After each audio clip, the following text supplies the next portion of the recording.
Okay, the podcast is live a minute or so early.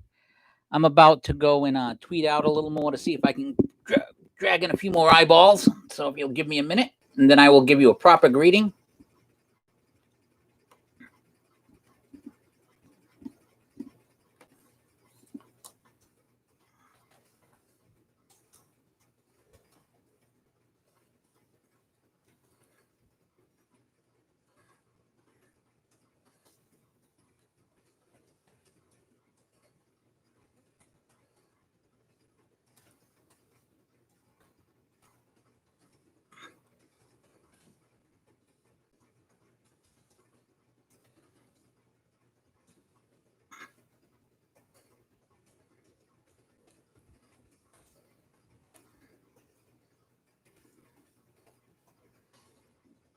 Okay, I'm gonna copy that link into this tweet.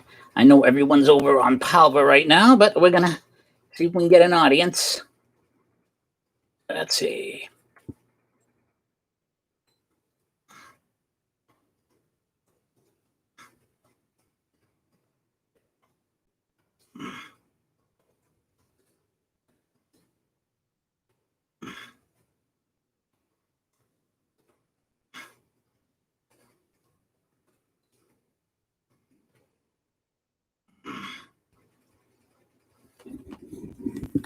And we'll try and grab an eyeball or two. All right. Well, thanks for letting me type a little bit there, and welcome to DaTechguy off the radio live stream podcast. I am your host, Pete DaTechguy, half a door, Dr. Huskop, and all that stuff will not travel. And I was very much hoping that I would not be doing this podcast today. I was very much hoping that I would be at Pintastic, New England, enjoying the second day of the New England Pinball Festival, which I've covered every year that they've had it. Big pinball fan, a lot. In fact, if you want to see my previous coverage from previously, if you go to my YouTube channel, the Tech Guy blog, you will see the various lists of videos from interviews and checking out machines and so like, and the celebrities who show up there. A lot of fun every year, and thanks to the Chinese, we're not having it. It's not being done this year, so my vacation time is going to be spent literally bar hopping with my son. We're going to be searching out some barcades that are open later on this weekend and find some pinball to play. I'm not going to be cheated out of my pinball. And the largest arcade in the world and in the country, Fun Spot, will be opening Monday, so I'll be going up there Monday to enjoy it. But you have come here for the podcast, so again, I thank you very much. Again, I am Pete the Tech Guy, half a door, Dr. Huskop, and so forth will travel. I am delighted to spend some time with you today to talk politics. And I'm at a big disadvantage today because a lot of conservatism has gone over to Parler rather than Twitter, and I do not have a Parler account. They want a phone number, and I do not have a cell phone. I am a cell phone rebel. Used to have one a year and a half ago, misplaced it, found it. I liked life without it, so I don't have one anymore. Tried to use the old 800 number of my old radio show, which I used to have. I used to have a syndicated radio show, for those of you who don't know that already. But that sends an SMN message, and my system doesn't allow me to get it, so I can't even sign up. So can only promote it on the blog and on Twitter. Hopefully you're finding me. Hopefully you're going to like what I have to say. A lot to talk about today. And this whole Parler Twitter thing and Chaz Chop thing is all mixed up together in my topics. The first topic I want to discuss is Chaz and Chop. The word is now out. And frankly, topic 1 and topic 2, the Trump rally in Tulsa and the Chaz Chop ending, kind of mixing together. So I might mix back and forth within this. You may have heard that the mayor of Seattle has finally decided that Chaz Chop, Clueless in Seattle is what I call it. It's finally just not good anymore. So they've decided they are going to end it. And things are starting to be taken down and the like. And they're declaring it a success. They're declaring it a win. And people who declare victory when they run away generally are not having victories. But it's a very important point here. It's a very important point. It actually feeds off of a tweet I put out a couple of days ago that has been very, very popular. It's gotten me a lot of followers lately. And if you're one of those followers who have followed me here and are now checking this out, I appreciate it. But I was talking about the difference between the left and the right. And I suggest and submit that the difference between the left and the right is very simple. We, the right, want you to see the left unfiltered as it is, because we assume that if you see the left as it is, you're not going to want to support them. You're going to want to support us. Because really, what we're looking for, like what I'm looking for, I've got a wife, got a couple of mortgages, got 2 sons. I want to be able to do my work. I want to be able to pay my mortgages, support my family. I want my sons to be able to have a good life. I want to live and I want my neighbors to have a good life. And America is the best chance in the world for this. And it has been the best chance in the world for this. And the proof of that is that so many people risk so much to get here constantly, while the people who complain about it the most never seem to leave, even when they had a chance before the COVID stuff. So when it's the debate between us and the left, we want the left to be seen. We want you to see the left as they are. We like it when the left gets coverage, because when the people see the left for what they are, they're repulsed by it. And the left does not want us to be seen as we are. Because if you see us the way we are, if you see us as we are, they are also afraid that you'll decide, oh, that's not a person. That person's not racist. That person's not sexist. That person's normal. That person's talking sense. There is a reason why the left throws around racist all the time. And this brings us to CHOP. And CHOP basically, Chaz, CHOP, Clueless in Seattle, whatever you want to call it, they took over several city blocks in the city of Seattle. And the left instantly called it a block party. They talked about how wonderful it is. But basically, they surrendered 30,000 people. Now, think about this. I live in a city of 40,000 people. I live like 41,000 people live in Fitchburg, Massachusetts. That would be as if the control of my area, my city, that I've lived all my life in, was given over to a bunch of thugs with guns who said, we are going to rule. We are going to decide what you can film. We're going to decide what you can do. You're going to give us money to support you, and so forth. And when you are a group of people, and the irony, of course, is that was a highly liberal area that they took over, a very gay area of Seattle. A lot of gay people have lived in that area, or still live in that area. And basically, they got a firsthand example of what totalitarianism really is. They were afraid to speak. They could not speak. And the media did their best first to ignore it. Now, people in Seattle, people who were actually in Seattle, they couldn't ignore it because they were there. If you were in that area, you couldn't ignore it. But as long as the national media did not cover it, it didn't matter. Remember DaTechguy's law of media outrage, law number 3, that whether or not a story is local or national depends on if that story hurts the left. If the story hurts the left, then it becomes a local issue. It's not something worth reporting on.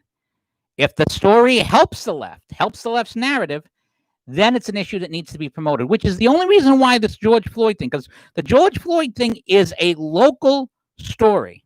It has always been a local story. It became a national story because the left knew that black voters weren't energized and wanted to energize black voters. That is the only reason why misconduct by a police officer in Minneapolis became a national and then international story. And the fact that it became an international story shows how this isn't just the American left. This is the international left. This is the Soros stuff. This is a war without bullets, so to speak, on America, and in particular, and on the West in general. This is what it is. This is what our enemies do. This is what they've been doing for a lot of years. And this is also why people like me have argued that the culture wars had to be fought. You don't abandon the arts. You don't abandon the schools. You don't abandon the universities to the left. Andrew Breitbart understood this, that politics was downstream from culture. But anyways, that's basically what was going on. As long as that was going on in a vacuum, the left didn't mind. The left didn't care. They could do what they wanted. And they did. Then Donald Trump tweeted out about it. And suddenly it became a national story. And once it became a national story, now the strategy had to change. Now you could not pretend that Chaz and Chop was not going on, or whatever you wanted to call it. Or the Seattle Autonomous Zone, the zone so autonomous that they had to beg for food, and people are handing out, the people who don't like guns handing out rifles, which is very interesting. But I digress. Suddenly the left had to report on it. And it became Block Party. It was all about the Block Party. It's what else was nothing going on. It's a Block Party. Well, and then the Mayor Jenny was, Donald Trump, you're making things out. You're afraid of this. You're afraid of that. The governor, the president's interfering. And it was all about, we're going to own the president on this. Well, that was all very, very nice for a while. But the thing went on. Then came the president's Tulsa rally. And the left's big, we're going to reserve all the tickets thing. And we're going to have violent protesters there thing. Which was very stupid on the part of the left. If the left was smart, they would not have had the violent protesters. They could have done one or the other. But not both. First of all, when you brag about trying to pull dirty tricks, you demonstrate, hey, we pull dirty tricks. But more importantly, when you do that in conjunction with violent people there, where you had to have the National Guard restrain them, now Trump has a ready-made excuse for that place not filling up. But more importantly than that, there were 7 million people who watched the president. And I watched most of the president's speech. I had to pick up my son at work, so I missed about 15 minutes of it. At the beginning, I should say.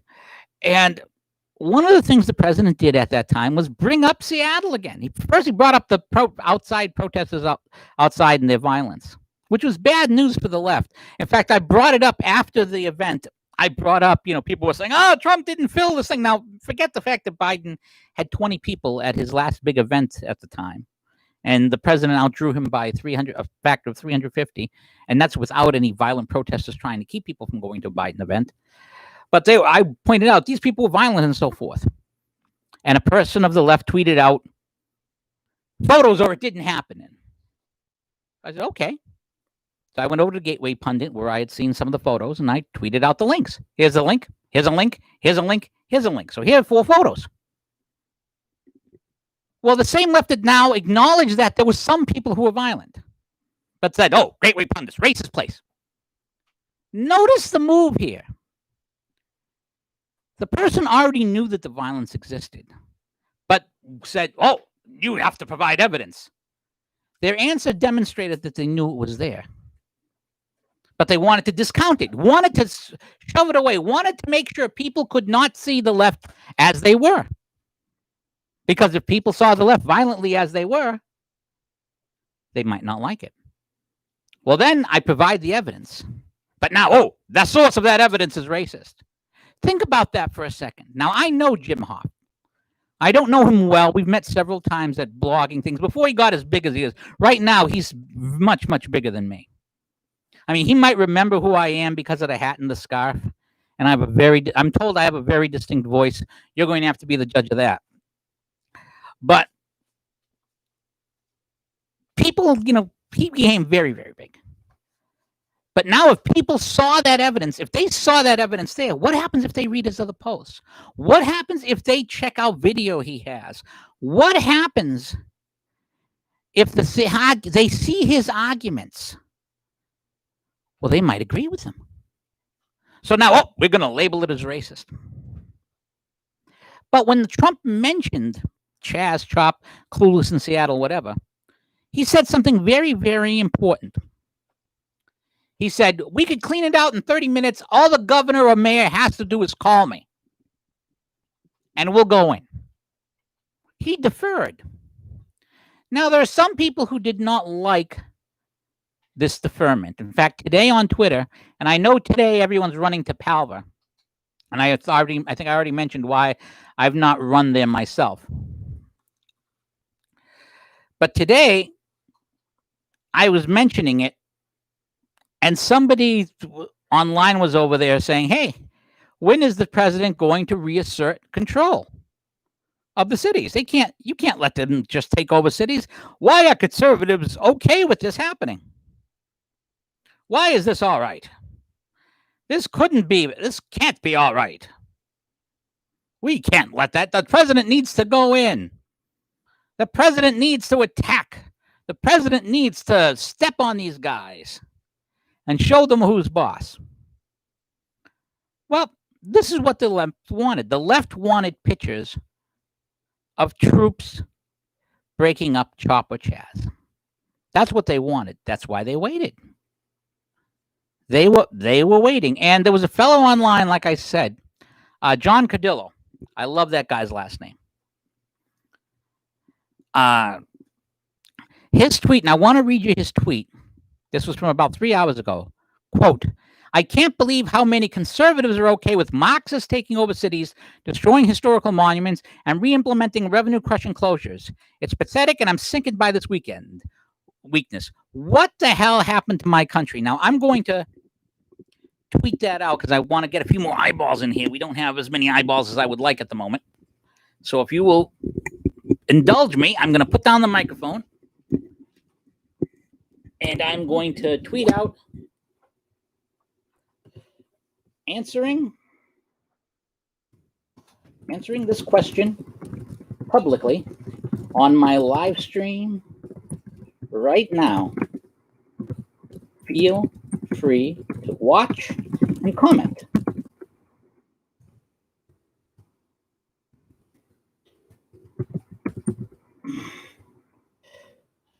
Let's see.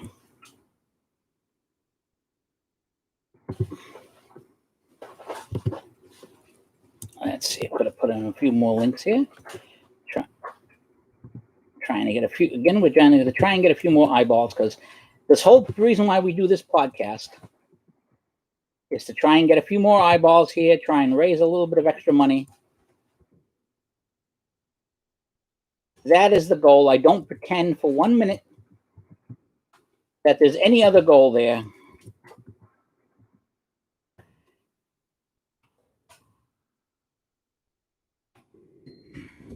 Than getting eyeballs and raising a few dollars. And actually, I want to thank you. We've had the traffic on the website has been way up. We haven't raised the 180 this month that I was hoping for, although we've done it every other month since I've done the podcast. But hopefully that'll come.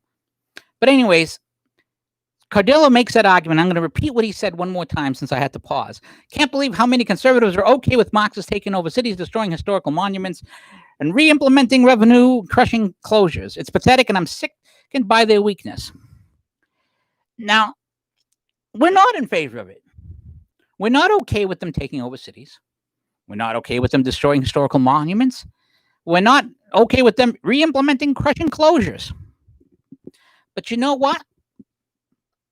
They're not my cities. I remember an old episode of the Daniel Boone TV show. It was kind of a relaunch origin of the show, the last 2 episodes of season 2.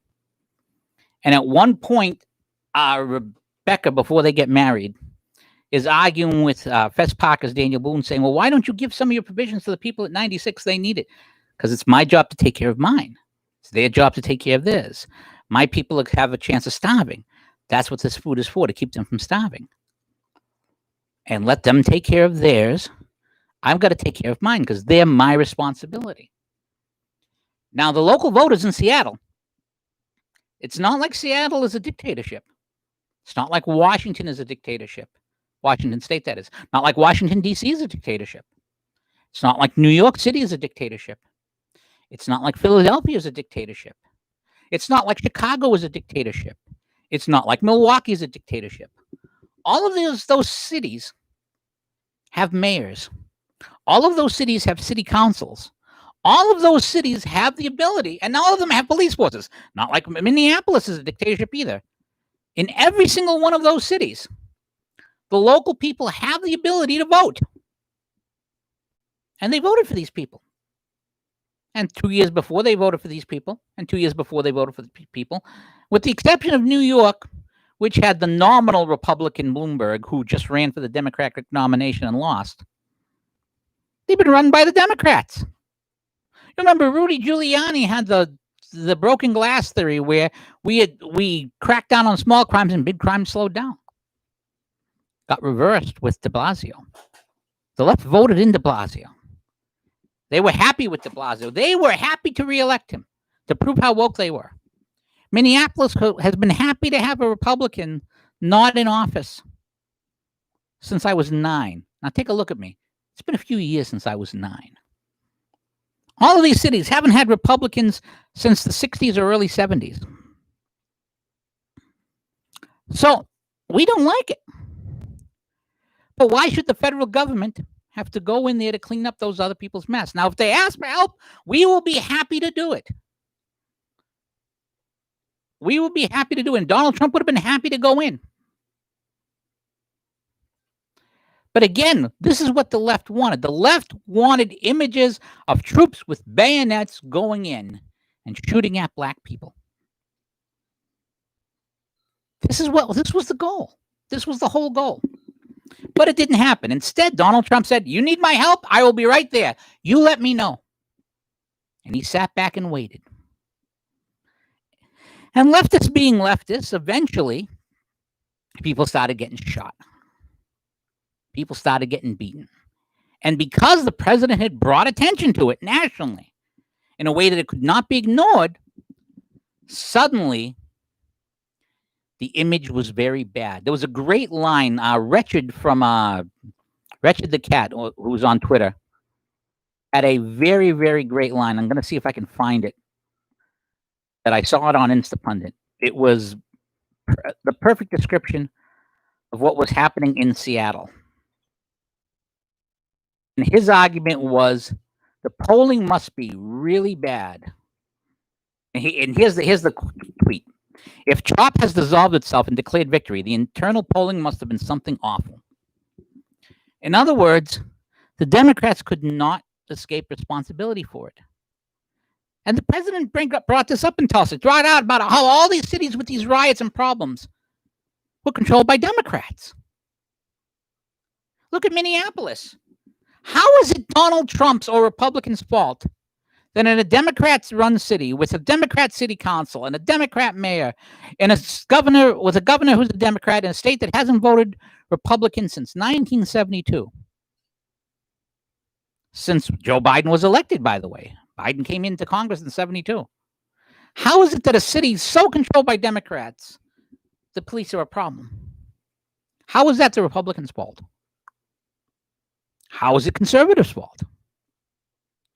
See, that's the question that the left does not want to ask. And when you bring up that question, the left wants to back away. The left does not want that question asked. And so now you see the barriers coming down. And when yesterday they tried to do this again in Portland, Oregon, which, thank God, I honeymooned in Portland, Oregon 32 years ago, and I thought it was a beautiful country. It would be nice to move out here. My wife has family out there. Best non-move I ever made was not moving to Portland in the West. Best move I ever didn't make. They're cracking down all at once. Donald Trump isn't cracking down. The Portland police are cracking down, and the mayors are helping them do it. Why? Because they're a bad view for the left, which is why Congressman Nadler literally declares that Antifa doesn't exist. Now, it's very funny because Andy Ngo, I don't know if I'm pronouncing it. I don't know how to pronounce his name, NGO. He literally was covering the events in Portland, Oregon. His tweet is over there. He has a video of it. North Portland looks like a war zone right now. Antifa militants tried to establish autonomous zones outside the Portland Police North Precinct. Then they started fires in the street. Again, this doesn't exist, says Congressman Nadler. And he gets pressed for it. And he gets pressed again because the left cannot let themselves be seen. You cannot let the left be seen as they are.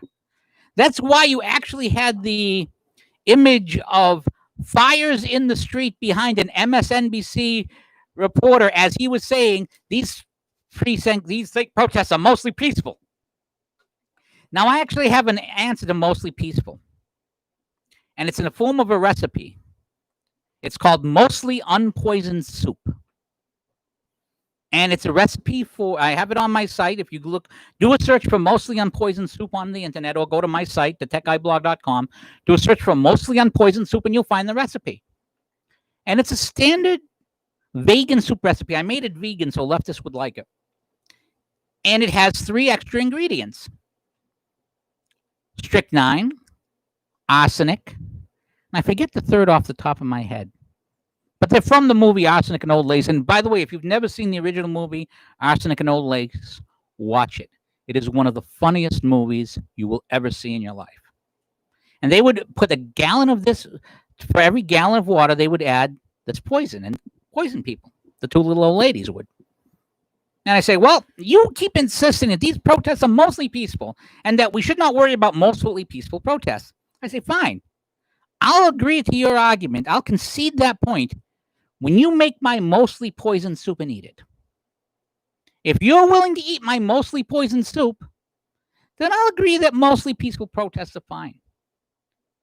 Now, I wouldn't expect somebody to eat mostly poisoned soup any more than I would expect a person to drive with mostly fixed brakes, or to get a serious operation with mostly effective anesthesia.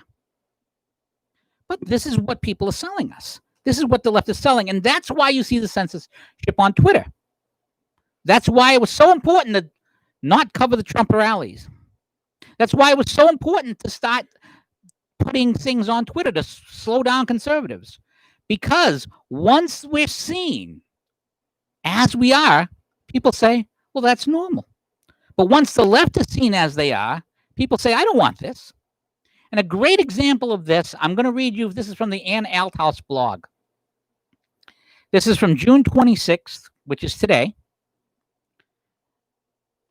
Quote, it's getting more scary.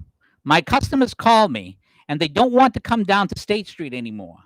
I don't know what to do. Business is very tough, said Abdul Labadalidi, the owner of Princess of India Imports on State Street here in Madison. That's Madison, Wisconsin. Quoted in, quote, State Street business is threatened, harassed as worry escalates from the pain and protest Madison response to the police killing of George Floyd series. And that's from the Wisconsin State Journal. By the way, just for the record, these people don't give a damn that George Floyd was killed. This is an excuse. It's not a cause, it's an excuse. There's nothing more dangerous than an excuse. The black community uses slavery as an excuse for their schools to be failing, for their children to be failing, for anything that goes wrong. If I fail to pay my mortgage, if I fail to get a promotion at work, it's on me. My white privilege is knowing that every failure I have is because I didn't work hard enough, or I did something wrong, or I didn't manage it. And sometimes that can be very hard. Sometimes that can be stifling, because you have to look at yourself and make decisions. Like, I wanted to do this full time. I tried very hard and I just didn't get enough money. I wasn't drawing. I'd make enough right now off of the site to pay my writers and to make a little bit of money. Pay my bills, pay my writers. I end up with a little bit at the end of the year. Not a lot. I think on my taxes, my profit this year was under $100. But all the bills got paid and all the writers got paid, which is what mattered to me. But if that happens, that's on me. That's on me. I don't get the privilege of an excuse. But because I don't have that privilege of an excuse, I work harder. Once you give someone an excuse not to work harder, once you give someone an excuse not to try, then they don't bother. You set people up to fail. In fact, it's the same problem with slavery. and I'm getting myself off the topic. I was reading you this piece. Let me finish reading this piece because I want to elaborate about what I just said because it's actually a very important point. To finish that, it's from the Wisconsin State Journal. I'm going to go back to it. Statues were toppled. A state senator got assaulted. By the way, that state senator was one of the ones who fled the state when Scott Walker was governor to try and avoid votes. Yeah, being on the side of the left and being gay didn't keep him from being assaulted. Windows broken in the state capitol vandalized over several hours after the arrest of Devon Johnson, 28, a black activist. Passive voice. We're told, quote, merchants say they are grateful that a man they claim reportedly harassed and threatened several straight beat businesses owners. When he was arrested, Johnson had gone into a restaurant with a bullhorn and a baseball bat. Using the bullhorn, he expressed the opinion that the people in the restaurant were racist. Quote, several business owners, and Johnson said others entered multiple businesses on State Street Monday and Tuesday, played loud music, called business owners racist, threatened to burn buildings, and demanded free food and drinks and knocked over patio chairs and tables. Now, I may be biased here, but I think people seeing that are not going to be impressed by those arguments, which is why this is not national news. It's why the left doesn't want to cover it, why the left doesn't want to talk about it. But because of the George Floyd, they have an excuse. They can make it. This is not a cause, it's an excuse. And as I was just saying about the danger of an excuse, what is happening here is, in my opinion, the same thing. What's being done to the black community is the same thing as slavery in one respect. And let me explain what I mean by that. I've been reading a book at my lunch hour at work. I have 2 breaks at work. I've been reading the book American History Told by Contemporaries. It goes from it's a 5-volume set. I was on volume 3, and I was around 1840, and I was reading the different arguments concerning slavery, and I was reading the arguments from the pro and the anti-slavery sides, and there were actually kind of 5 camps. They went from the slavery is wrong and should be abolished to slavery is wrong, we should have gradual emancipation, to slavery, it's not really my business what the South is doing, to people in the South saying, well, slavery, we can't really get rid of it. And the 5th one, slavery is God's will and it's the right thing.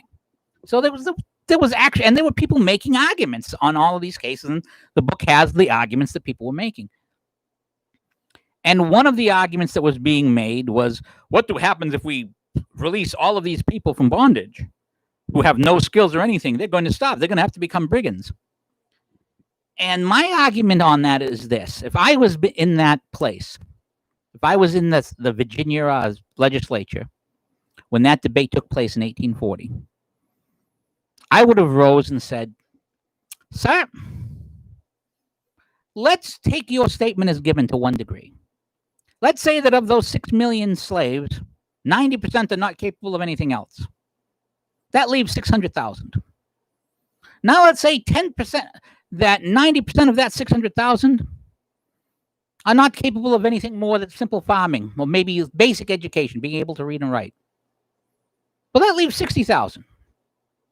Now let's say out of that 60,000, 90% can't do better than being a clerk.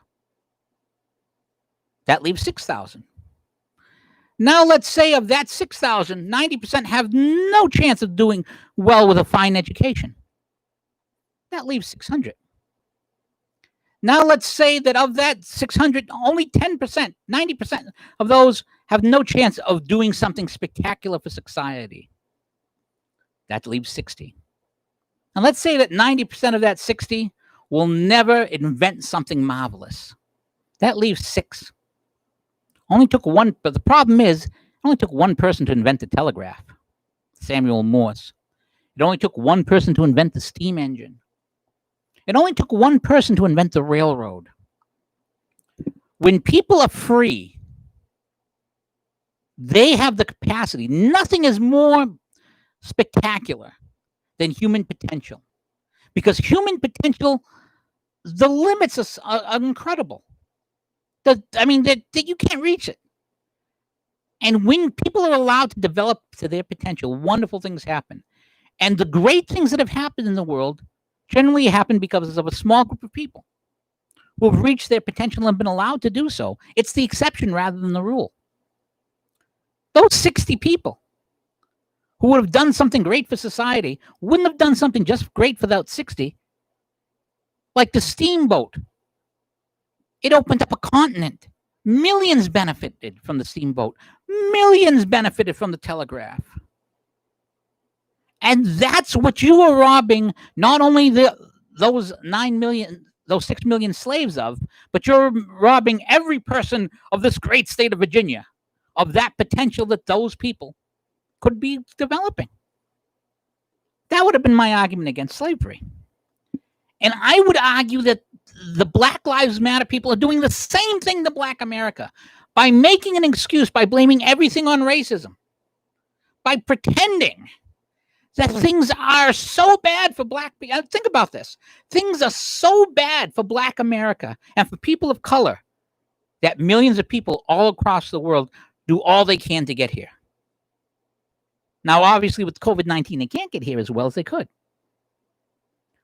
But for years, millions have been rushing here, all at the same time that people have been saying America and the West is totally racist. It's so totally racist that people are rushing to get here. It's like the Berlin Wall. All the traffic was one way. If these activists actually thought the West was as bad as they were saying, they would have built the wall themselves to keep these people safe. But they didn't, because it wasn't a question of reality. They didn't want to see reality. Just like on Twitter, they don't want to see this reality. You let people, if you take that excuse away, those who benefit from that excuse do not prosper. But those who ignore that excuse do. And it's the same thing that happens in the Palestinian territories and along around the Islamic world. When you're holding back people, when you hold them back due to ideology, due to all these things, you're robbing humanity. And that's what these guys are doing. That's what these protesters are doing, and they're being played. And that's why it outrages me, frankly, is because people are being played. And if that energy was used for constructive things, the things that would happen that would benefit humanity are astounding. But they're not happening. But again, people are not being allowed to see things as they are. And that's why Twitter is censoring. And that's why so many people are at Palaver today. Or Palaver, or whatever it's called. That's why people are moving over. Because the left does not want the right to be seen as they are. Now, as a contrast, on my own Twitter account, I almost never block. I mean, if you put pornography in my timeline, I'll block it. And if you have an obvious bot, and the obvious bots are like, here's a woman, an image with a woman, a scantily clad woman saying, "Oh, this is cool. Do you want to play with me?" Something. I block that because I don't need that, and I don't want that in my timeline. But I never block leftists who argue with me. I never block leftists who call me a racist. I never block leftists who say horrible things about me. And the reason why I don't do that is I want their arguments visible. I want the people who follow me. Now, granted, I only have about 4,000. I think I'm 3,900 and change. I'll reach 4,000 sometime this year. If I do, great. If I don't, it's Twitter. Who cares? But the bottom line is I don't block them because I want them to be seen as they are. I want their arguments to be seen. Because first of all, if my argument is any good, it'll stand up under fire. If my argument isn't any good, then I need a new argument. Or I have to consider, well, could they be right to some degree? Could there be reasons? I remember I talked about this 2 weeks ago on the podcast. I was watching the Dave Chaparral special. And how he was saying about how this black cop who tried to do things right cracked and started killing people, and then the whole police force went after him because the police force saw that could have been them being shot. And black people saying, well, that could be me being shot. Well, the problem is the best way to avoid trouble is to not be doing things in trouble. And the best way to make sure that police are doing the right thing is to enforce the law on them. You can't cover up for a bad cop, but you also can't cover up for people who are doing wrong. And George Floyd had a long history of wrong, including a gun to a woman's head in a house break. Oddly enough, feminists don't seem to bring that up all that much, which is very, very strange. Very strange that topic doesn't come up. But again, the left does not want the right to be seen as they are. Now, the problem with this Like, for example, the cancellation of Carpe Dorkum, who is a meme maker, is, take Donald Trump, for example. Donald Trump's Twitter account has 86 million followers. And let's take Donald Trump Jr. His account has 3 million. Now, if I'm an advertiser on Twitter, Twitter supposedly generates money by advertising because the content, they don't produce content. When you put out a tweet, you are producing Twitter's content. Or to put it another way, when you're not paying for a product, you're the product. For example, Parler's agreement says they can send you SMS messages, which means ads that you have to that you're agreeing to accept. When you are not paying for the product, you are the product that is being sold to advertisers. Now, if I'm an advertiser and Donald Trump and this Carpe Dorkum guy puts out a tweet and Donald Trump retweets it, I want my ads there. Because when he retweets that Dorkum's tweet, that's 86 million possible views of my ads. And even if it's just Donald Trump Jr., that's 3 million possible views of my ad, of my product. 3 million chances to make a sale. Or 83 million if President Trump does it. That's a lot of potential sales. Now, if I'm a Twitter exec, if I'm a Twitter ad guy trying to sell a business ads, I say, hey, yeah, maybe you don't like this Carpe Dorkum, but think about 80 million people seeing a thing if we got an ad on his tweets. Don't you want those eyeballs? Don't you want that chance? Now you ban the man. Now, Carpe Dorkum is not going to stop making memes and videos. You're just going to end up on Palaver or on his YouTube site. So when Donald Trump or Donald Trump Jr. decides to tweet that out, do you know where those 83 million eyeballs are going to go? Or those 3 million eyeballs if it's Donald Trump Jr.? If they click that link, they won't be on Twitter anymore. Which means that those not only are those eyeballs off of Twitter for that thing, but what if they stay off of Twitter and keep looking down that stroll? What if they decide to go to a blog site like mine, for example, DaTechguy.com? Now suddenly your ads that you bought on Twitter are not being seen by those people, at least not at that time. Every time you take away that potential, you're costing the shareholders money. You're costing the advertisers money. Now, if your goal is to, as a business, is to make a profit, which businesses generally do, that's a bad thing. If your goal is to be a political activist, to try and advocate for a political side, then you don't care if you lose the money. And that's what's really happening here. For a very, very long time, the left has blown money. I mean, we saw it with, what is her name? We used to own Newsweek and stuff from the Daily Caller. It's a British woman. It's on the tip of my tongue.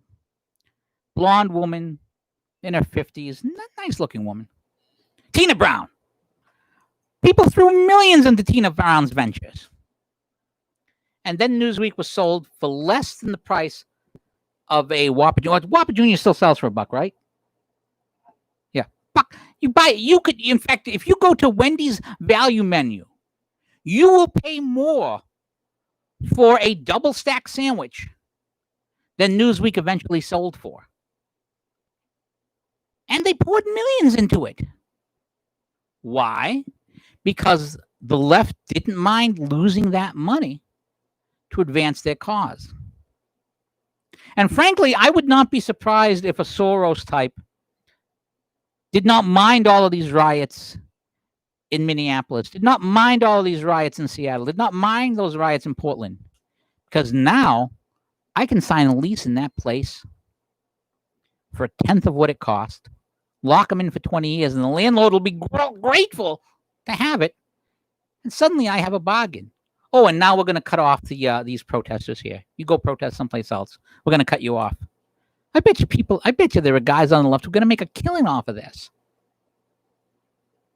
But the point I'm making is, again, the left does not want itself to be seen for what it is, which is why the media keeps it away, which is why they talked about the Democrat convention being canceled. Of course. Look at Joe Biden. How do you think Joe Biden is going to play on TV in front of millions of people in that situation? We actually had the Washington Post today saying we should rethink about presidential debates. Do we really need presidential debates? That is how badly the left does not want Joe Biden to be seen.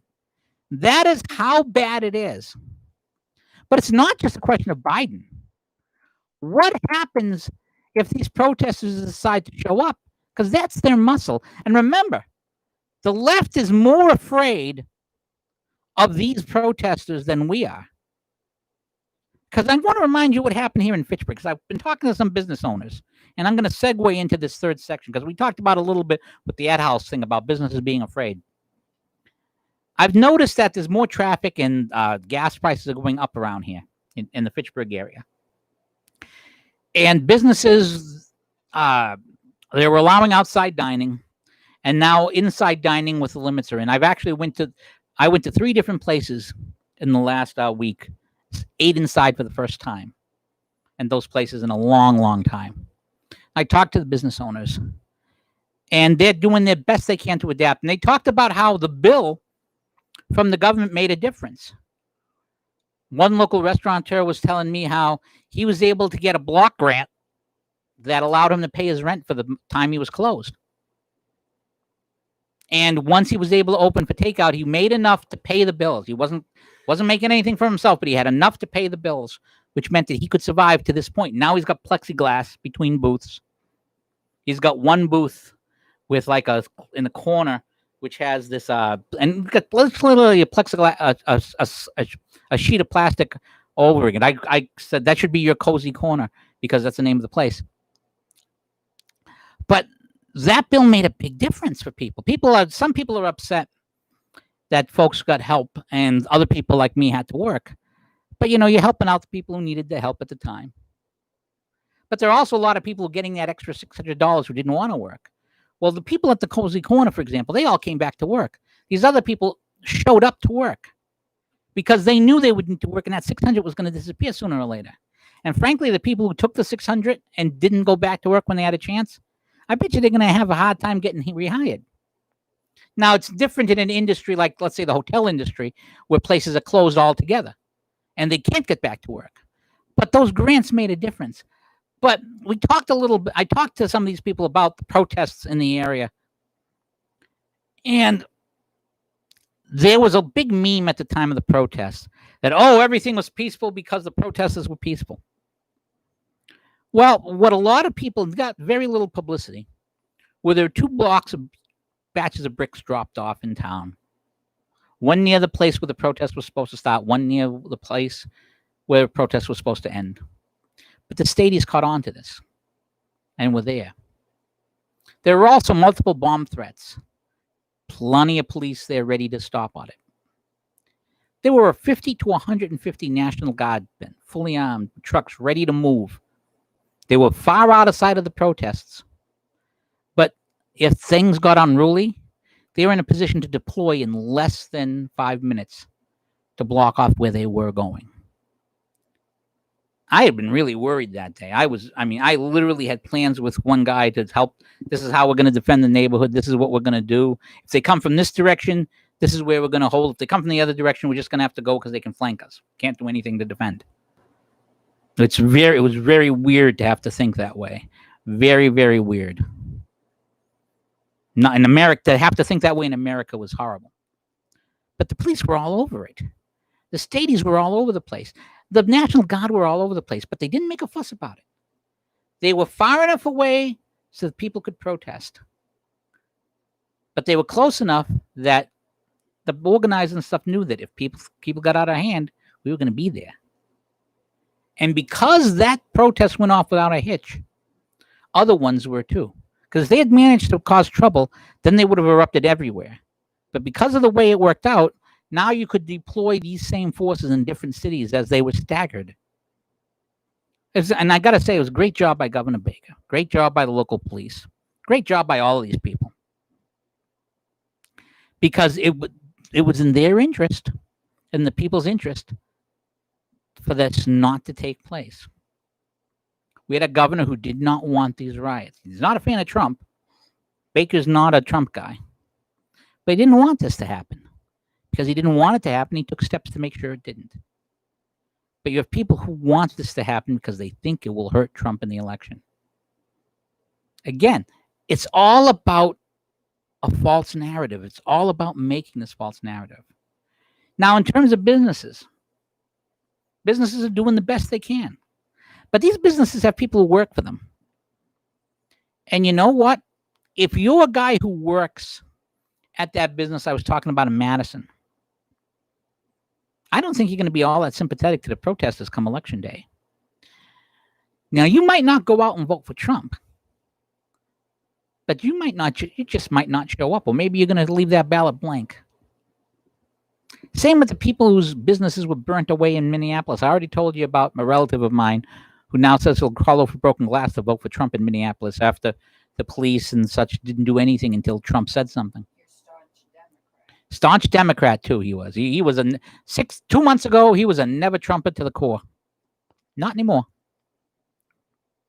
And that's actually what came from, that's where that tweet of mine that I was telling you about, the one that's gotten all of those retweets and all of that stuff, all of that attention. When I said that the difference between the left and right is this.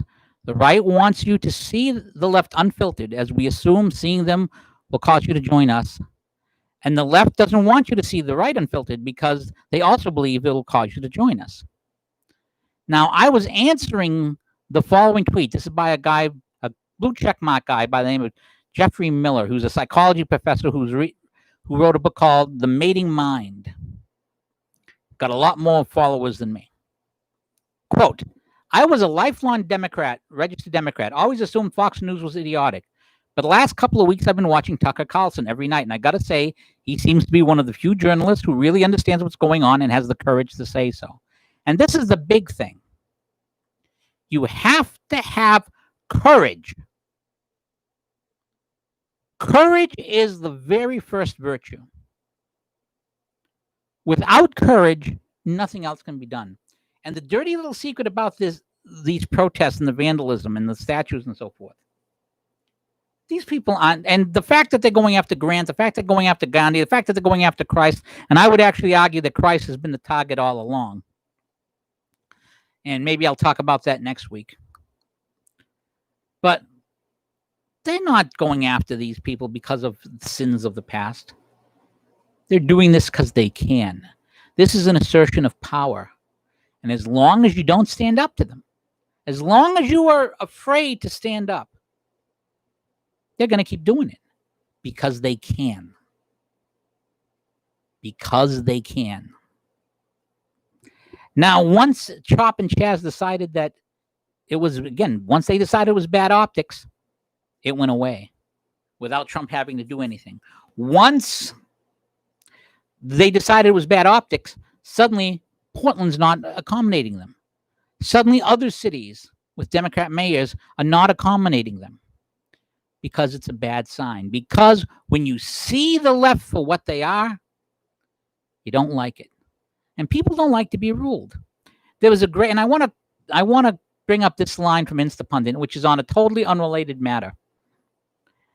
It's California. California decided that they are going to reopen Santa Clara Beach. Santa Cruz ends beach closure because, quote, people are not willing to be governed anymore. In other words, they won't be told what to do anymore. That's very American. People will only let themselves be pushed so far before they decide to fight back. The right will only allow itself to be pushed so far before it fights back. And when it fights back, the left isn't going to like it. But the left isn't going to do anything, but it's going to take a lot to force us there. Because again, this is what the left's looking out for. And again, watch what's happening now that the lawsuits are out. Some of the businesses in Seattle have sued the city. And you know what? It's going to be a repeat. You remember that scene from Liar Liar when they talk about the settlement and when he's under the spell where he can't lie? Says, we offered the settling, and suddenly Jim Carrey, settle, settle, settle, settle. That's what Seattle's going to do. They're going to settle. because discovery would be a very nasty thing. Oh, I just noticed the top of my mic is gone. I didn't notice that before the start of the show. They're going to settle. We just had a lawsuit out of New York where a suit against the governor and the mayor of New York City. A federal judge in New York has ruled that the mayor and governor have violated the Constitution by discriminating against religious groups, striking down COVID lockdown orders that prevented outdoor and indoor religious activities. Remember, protests were all right.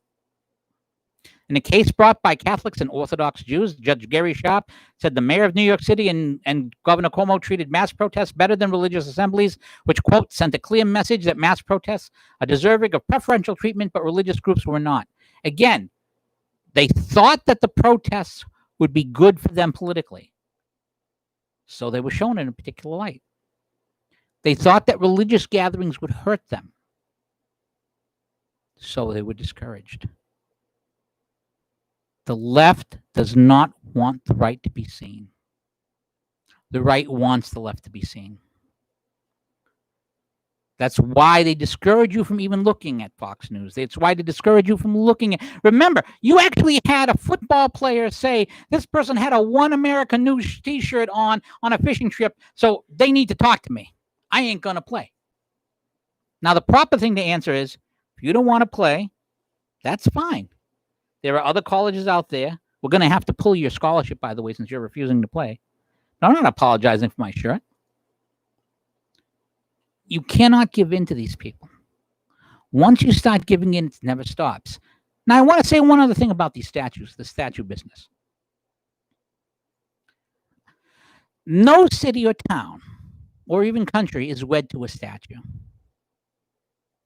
If a city government decides, I don't want this statue up anymore, and the voters vote, we don't want it up anymore.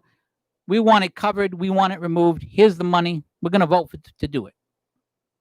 And the elected representatives of that city are willing to want to take it out. That's fine. It's on them. Their call. If something's on state property, and the state wants to remove a statue, and the state representatives and senators vote to say, we're going to take this down. All approved? Fine. If the federal government wants a monument, like the Emancipation Monument, removed, and the votes are there, and the money appropriated to do so, that's fine. That's how a republic works. It doesn't work by mob rule. And if you allow mob rule, it will never work.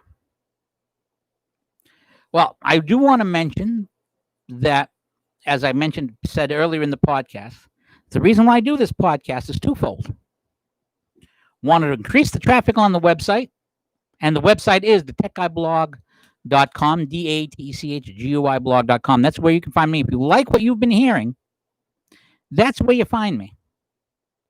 And of that objective to increase the traffic on the site, that's gone pretty well. If I look at this month's stats and last month's stats, when the podcasts are big, our audience is almost tripled on the site. And it's been very good. I'm very happy, and I'm very grateful that all of you who have come to the site and visited have done so. The other goal is, as I said, we don't make a lot of money. Last year, I think the net profit on my taxes is like $60 was last year, which is the lowest we've done. I think probably the lowest we've done in years. I think we had one year with a loss. And a lot of people will say, well, you should be able to show a loss every year. I'm not out to play tax games. I'm out to game honest if I can. Here's the data. Here's the thing. This is what I owe. I don't mind paying my taxes. I mean, I don't like it, but I don't mind it. But you don't play games with that stuff. My mother always said, always pay the federal government first, because they can take anyone else who wants from you has to sue you. They can take first. So always pay your taxes. Well, so our goal is to get an extra $180 a month. This month has not been so good towards that goal. The previous months, we've made it every time. So if you like what you've heard, you want to hear more of it every week, go to DaTechguyblog.com, hit the tip jar. $5-10 is worthwhile. You want to give me the whole $180 for the month? That's great too. My goal, that is my modest goal, is an extra 180 a month. I think me and my writers are worth it. I think we provide good content. Hopefully you thought that this podcast was worthwhile too. And if you did, come back next Friday, 3 o'clock. We will be here. We'll have plenty to talk about. By the way, one more thing I want to mention about the president's Tulsa rally.